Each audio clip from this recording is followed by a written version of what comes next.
Irmãos, é bem verdade que todos nós fomos escolhidos por Deus, amém? Tem escolhidos aqui nessa noite? Fomos escolhidos por Deus e o Senhor nos escolheu e nos fez com um propósito. Cada um de nós estamos aqui para atendermos o propósito que Deus designou. Nenhum de nós somos obras do acaso. Ainda que porventura alguém me diga, mas a minha mãe não me planejou, eu não fui alguém querido no meu nascimento, eu não fui alguém que fui planejado. Por mais que talvez isso tenha acontecido, ainda assim nós não somos obra do acaso, porque sabemos que aquele que dá a vida e que tira a vida é um só. Então, quando você foi gerado para cumprir um propósito, amém? Diga para o irmão que está do seu lado, você tem um propósito. Amém. Eu gosto do que o salmista vai dizer, e ele vai dizer assim: os teus olhos me viram, a substância ainda informe, e no teu livro foram escritos todos os meus dias, escritos e determinados quando nenhum havia ainda. Diga mais uma vez, você tem um propósito. Ainda que talvez você não se veja exatamente sendo usado como outro irmão é usado, e talvez a forma com que o outro é usado brilha aos teus olhos, salta aos teus olhos, porque você admira a forma como aquele irmão é usado, e por talvez não se ver sendo usado desta mesma maneira, você pode pensar que não tem um propósito. Mas aí eu quero te lembrar que você faz parte de um corpo e que cada membro tem a sua finalidade e função no corpo. Então, ainda que você não faça a mesma coisa que a mão faz, você tem uma finalidade e um propósito no corpo. Ainda que você não se mexa como os pés te levam o corpo, ainda assim você tem um propósito no corpo. Amém? Amém? Glória a Deus. É preciso nós entendermos isso, porque quando o Senhor vai aparecer a Ananias, é exatamente assim que ele vai tratar a respeito daquele que anteriormente era um perseguidor da igreja. Ele vai se apresentar a Ananias e vai dizer assim: Ananias, vai, porque este é para mim um instrumento escolhido. Porque Ananias conhecia o testemunho de Saulo e sabia que ele estava em Damasco com cartas para que, achando então os cristãos, eles fossem presos. Então ele tinha a concepção e o conhecimento de quem era Saulo, qual era o objetivo, mas ele não sabia que Saulo havia tido um encontro com Jesus. E a partir daquele encontro, a vida daquele homem foi transformada. E por isso, então, agora, o Senhor aparece a Ananias, porque Saulo estava cego. E então ele precisa agora ir até Saulo, mas ele teme porque conhecia o testemunho. E eu acho isso lindo, porque é mais ou menos Ananias dizendo assim para o Senhor: Senhor, eu sei quem Saulo é. E aí o Senhor dizendo assim para Ananias: vai, porque eu sei quem ele é. Oh, aleluia. É Ananias que conhece a atualidade de Saulo, dizendo: eu sei quem aquele homem é. E aí Deus, que conhece o passado, que está no presente e que já determinou o futuro, vai dizer: vai, porque eu sei quem ele é. Você consegue entender que a opinião a respeito de Saulo não muda quem é Saulo para Deus? Porque ele de verdade sabe quem ele é. Alguém olha e vê só o nosso momento, o nosso hoje, mas eu estou falando sobre aquele que não só conhece, mas escreveu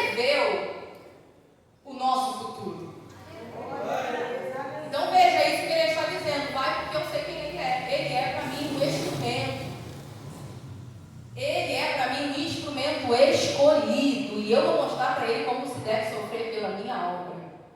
Aleluia. O texto que nós acabamos de ler fala sobre a segunda viagem que o apóstolo Paulo vai fazer. E ele, impedido pelo Espírito, não vai poder pregar a Ásia, sendo assim o desejo do coração, mas o Espírito, o texto vai dizer, nesse capítulo que nós lemos, nos versículos acima, que o Espírito vai impedir com que ele vá à Ásia. E aí então, no momento desse, ele vai ter um sonho. E nesse sonho, esse homem vai se apresentar a ele, pedindo ajuda, e ele entende que aquilo é um direcionamento, um apontamento de Deus para a vida dele, para o lugar onde Deus queria que ele estivesse. Ele vai entender isso e então ele vai se dirigir à Macedônia. Irmãos, há um grito e há um pedido de ajuda. Eu vejo agora, assim como o apóstolo Paulo viu, alguém gritando e pedindo por ajuda. E eu vejo um homem escolhido por Deus, disponível a atender aquele que precisa de socorro. Já foi repetido e dito várias vezes aqui que nós precisamos estar disponíveis e dispostos. Porque há alguém, assim como este homem na Macedônia, gritando e pedindo por ajuda. E por que esse homem no sonho se apresenta ao apóstolo Paulo? Porque ele tinha aquilo que poderia ajudar. Ele estava pronto para suprir a necessidade daquele homem. Em que sentido? Em levar aquilo que ele precisa, o que? A verdade que nós professamos e carregamos. Então eu estou dizendo que agora, em algum lugar, tem alguém pedindo ajuda. Agora, talvez esteja perto da nossa casa ou talvez longe, mas existe alguém que está agora pedindo ajuda, e Deus, que vê e que sonda todas as coisas, está contemplando aquele que está pedindo ajuda. E talvez isso aqui não seja necessariamente de forma verbal, mas a pessoa está numa condição que precisa de ajuda. E aí o Senhor está olhando para mim e para você, está dizendo: há em você aquilo que pode ajudar aquele que precisa. Há em você retém, você contém aquilo que pode socorrer, restaurar, libertar, transformar, curar aquele que precisa de ajuda. Aleluia! Ah, mas eu não prego como fulano. E quem disse que você precisa pregar como fulano para ajudar aquele que precisa? Eu não toco bateria, não toco nada, irmão. Se entregar a bateria com a minha mão, zero. Mas Deus levantou aquele jovem ali e usa ele, os instrumentos, para a glória do Senhor. Nem todos talvez vão pregar a palavra com o microfone aqui como eu estou fazendo agora. Nem todos vão ser pastores, nem todos vão ser diáconos, nem todos vão sair da sua parentela e ministrar a palavra, levar a verdade em outras nações. Nem todos, mas se tem algo que é para todos, é falar do amor de Jesus Cristo, independente do lugar que nós estamos. Eu carrego uma verdade que tem o poder, ou melhor, eu carrego uma verdade não, eu carrego a verdade que tem poder para trazer vida àquilo que estava morto. Eu carrego a verdade que tem o poder de dar perspectiva de vida, de um futuro para pessoas que não têm, que quando você pergunta qual é o teu sonho, a pessoa não tem sonho. Por quê? Porque ela nunca foi instruída a ter uma visão acerca dela mesma em uma condição diferente do que ela vive hoje. Mas aí o Senhor levanta gente que Ele tirou do lamaçal do pecado, gente que outrora estava distante de Deus, aí Ele nos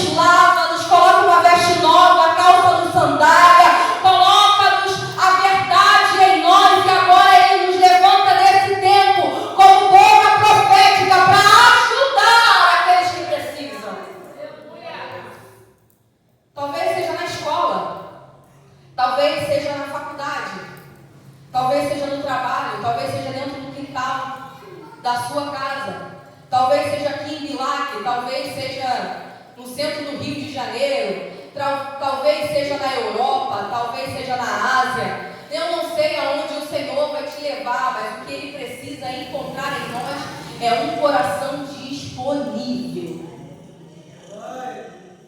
Porque o apóstolo Paulo estava disposto a ir. Ainda que sendo impedido pelo Espírito, ele estava sensível, irmão. E eu admiro a sensibilidade do apóstolo Paulo. Porque ele tem um sonho e ele entende que ali era o direcionamento de Deus para a vida dele. Ele entende que aquele era o lugar que ele precisava ir, onde tinha necessidades a ser atendidas, onde a palavra precisava ser pregada, ali tinha corações férteis.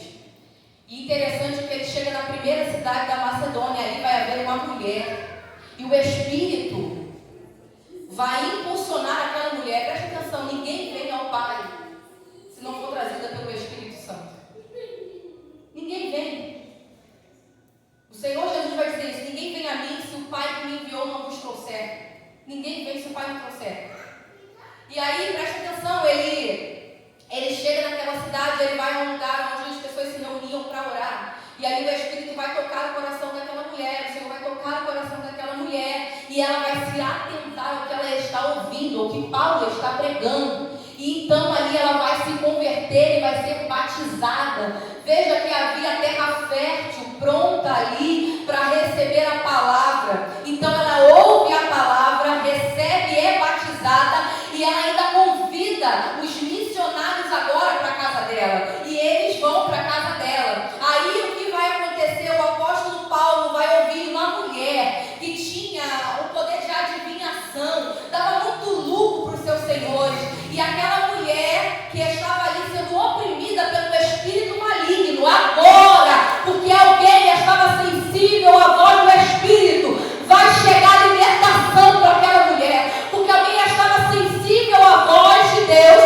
vai chegar libertação. O apóstolo Paulo vai repreender o espírito que possuía aquela mulher. E aquele poder que ela tinha de adivinhação, agora não tem mais, irmão. Mas preste atenção, ele está cumprindo uma ordenança que Deus deu a ele. E ele vai parar na prisão por causa disso. Aí o que acontece com ele? Ele agora está preso e ele está junto com Silas. Eles vão orar, eles vão cantar hinos. E o texto vai dizer que beirando a meia-noite vai haver um terremoto. Aí alguém me diz assim: o Senhor mandou um terremoto para liberar Paulo e Silas. E eu te digo, não foi por isso.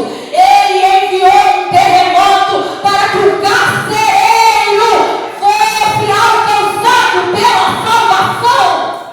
Oh, aleluia! E aonde está isso, Jennifer? Está no texto. Porque não é o terremoto que liberta Paulo e Silas. Eles não vão sair dali como foragidos. Então entenda que algumas das vezes, por fazer a vontade de Deus, você terá que sofrer também alguns cárceres. Só que ele era tão consciente, o apóstolo Paulo era tão consciente da obra que estava fazendo ali, que quando as portas se abrem, ele não sai.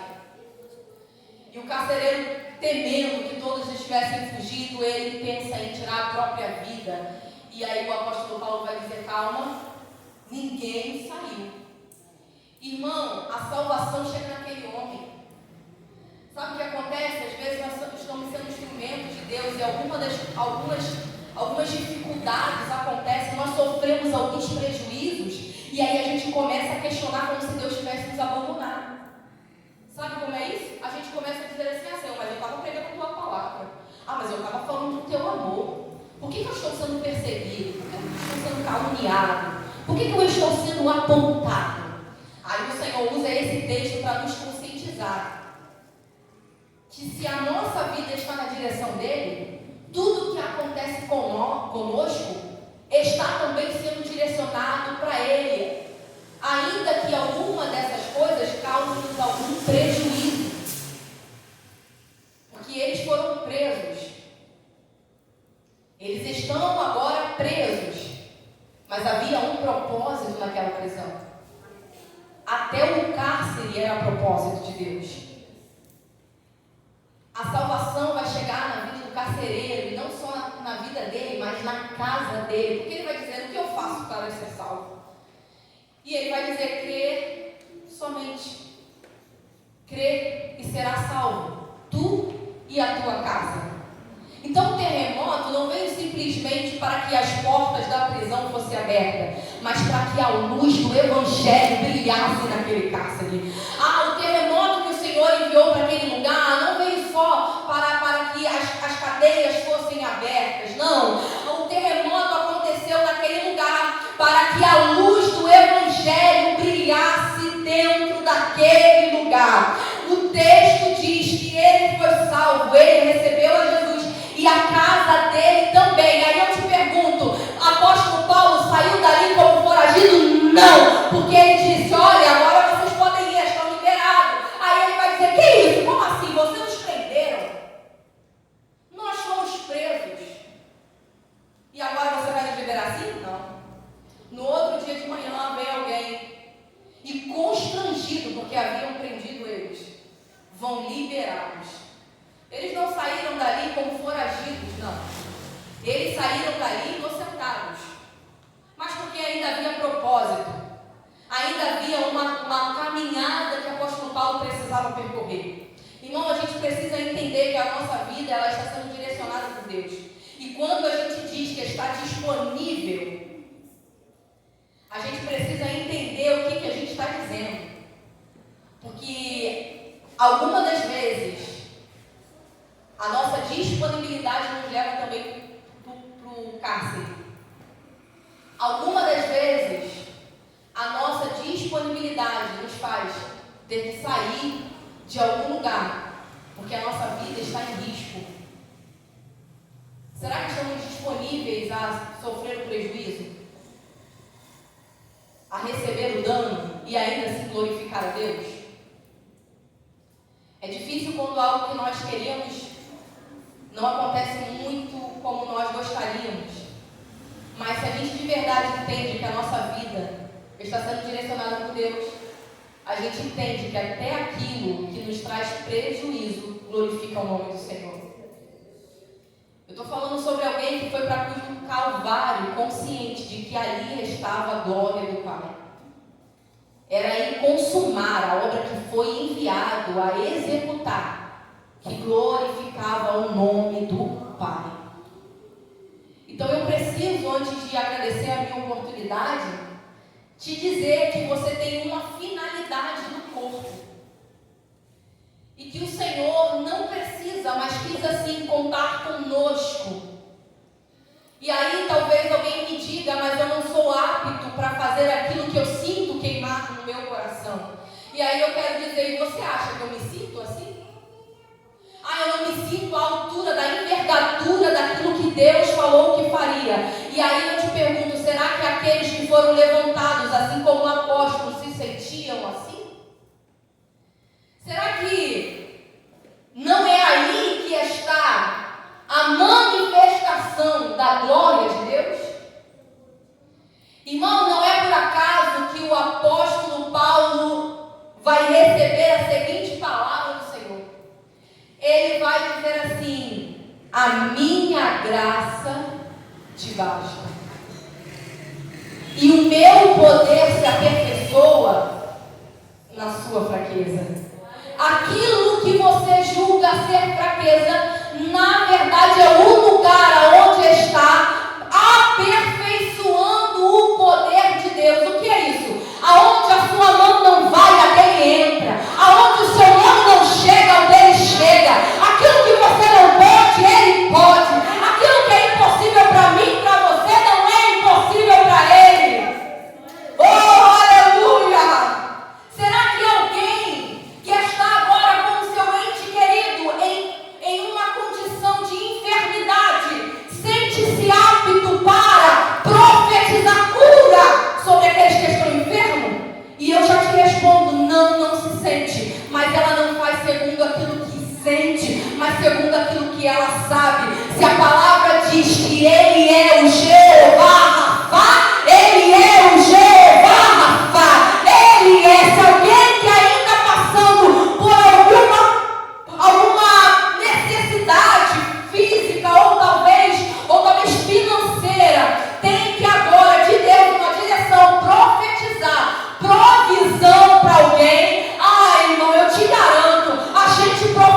precisa, não é baseado no que a gente tem dentro de casa, não. É baseado no que a palavra diz que Ele é. Se Ele é Jeová Nissi, Ele é Jeová Nissi. Ele é Jeová Jireh. Ele é a nossa bandeira. Ele é o Deus que provê. Ele é o Todo-Poderoso, ainda que eu não possua poder nenhum. Oh, aleluia! Então é nele que eu vou. É na garantia que Ele está comigo. Foi lido aqui: e estarei convosco até a consumação dos séculos. Então, quando nós recebemos uma direção de Deus, nós não vamos porque somos muito aptos a fazer aquilo que Ele está nos direcionando. Não. Nós vamos porque estamos baseados e garantidos na palavra dEle. E tem uma verdade que eu preciso te lembrar, que Ele vai dizer acerca da palavra: passarão céus e terra, mas as minhas palavras permanecerão. Então, se Ele te mandar ir, vai. Se Ele te disser é para sair, saia. Mas se Ele te mandar ficar, não arreda o teu pé da onde Ele te mandou ficar. Às vezes estamos tão covardes que o Espírito nos impede a abraçar alguém, e por covardia a gente não vai. Aí a gente vê Deus levantando o outro e o Espírito dentro de nós se abate, porque a gente pensa: Senhor, eu que era para ter ido. O Senhor está te revestindo de poder e autoridade. Nessa noite Ele te levanta como um exército numeroso, revestido de poder e autoridade. Não covardia, os covardes já ficaram. Nós não somos daqueles que se retiram para a perdição. Nós não somos daqueles que vão ficar com os braços cruzados enquanto outros estão indo fazer a obra que o Senhor confiou. Oh, aleluia! Que sejamos tomados por um Espírito que venha nos trazer um sentimento de inconformação. Que venhamos estar inconformados com a nossa paralisia. A gente não pode. E eu falo isso com temor na minha alma. O tempo é agora. Às vezes nós esperamos que aqueles que nós, aos nossos olhos, julgamos ser aptos ali, vão.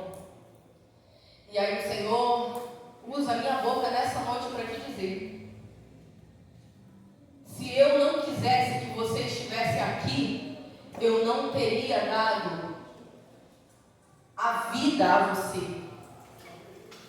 Se eu não quisesse que você fosse gerado, eu não permitiria que você fosse gerado. Então você entende que você está no tempo certo? Será que a gente consegue entender que a gente está no lugar certo? E que Deus nos deu já, sim, a capacidade necessária para ser quem Ele nos chamou para ser. E quando a gente perde tempo dizendo quem não somos, Ele está olhando para nós e está dizendo: eu sei quem você é, ainda que você não se veja como eu vejo. Eu sei o que te chamei para fazer, ainda que você não veja condições